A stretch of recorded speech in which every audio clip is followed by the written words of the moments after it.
Assalamualaikum warahmatullahi wabarakatuh. Halo semuanya. Baiklah, pada video kali ini saya akan membahas penyakit yang dikenal dengan istilah pertusis. Nah, apa itu pertusis? Nah, untuk sebagian orang mungkin pertusis ini masih terdengar asing. Jadi, istilah lain untuk pertusis ini adalah batuk 100 hari atau batuk 3 bulan. Pertusis merupakan suatu infeksi yang disebabkan oleh bakteri yang bernama Bordetella pertussis. Jadi, batuk pada pertusis ini terdiri dari beberapa fase. Yang fase tersebut dapat mencapai atau lamanya bisa mencapai 3 bulan. Nah, itulah makanya pertusis ini dikenal dengan istilah batuk 3 bulanan. Nah, inilah gambaran dari fase-fase pertusis. Yang pertama adalah fase kataral, berlangsung selama 1-2 minggu.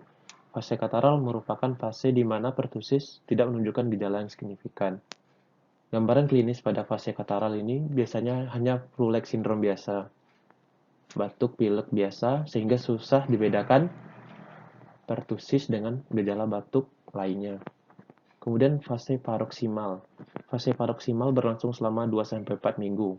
Nah, di fase inilah muncul gambaran manifestasi klinis seperti batuk whooping cough, perdarahan subkonjungtiva, dan eye bulging. Manifestasi klinis yang pertama yaitu batuk whooping cough. Kenapa bisa terjadi batuk whooping cough?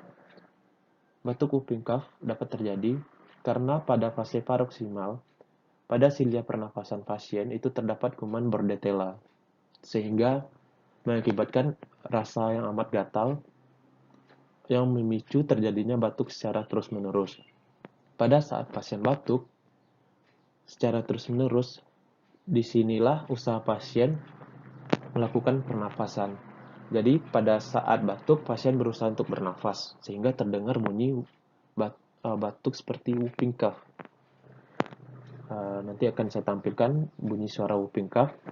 Kemudian bisa juga terjadi perdarahan subkonjungtiva, karena batuk yang sangat gatal tersebut sehingga mengakibatkan terjadinya subkonjungtiva bleeding atau perdarahan pada konjungtiva. Dapat juga ditemukan gejala lain pada fase paroksimal yaitu eye bulging. Itu adanya warna kebiruan pada kelopak mata bagian bawah. Kemudian untuk fase terakhir ada fase konvalens. Fase ini bisa berlangsung selama 3 bulan.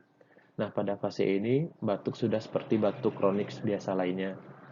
Fase ini apabila tidak bisa ditangani atau tidak ditangani dengan baik, maka akan mengakibatkan komplikasi seperti ensefalitis.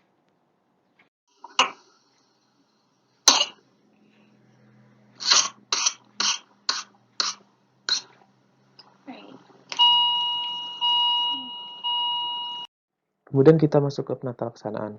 Yang pertama kita harus isolasi pasien karena penyakit ini yang bersifat menular. Kemudian pemberian oksigen apabila dijumpai sesak atau tampak cyanosis pada pasien.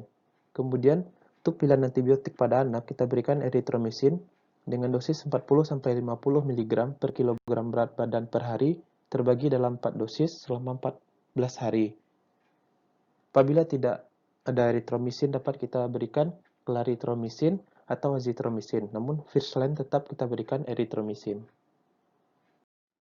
Sekian dulu untuk video kali ini dan jangan lupa subscribe dan semoga video ini bisa bermanfaat.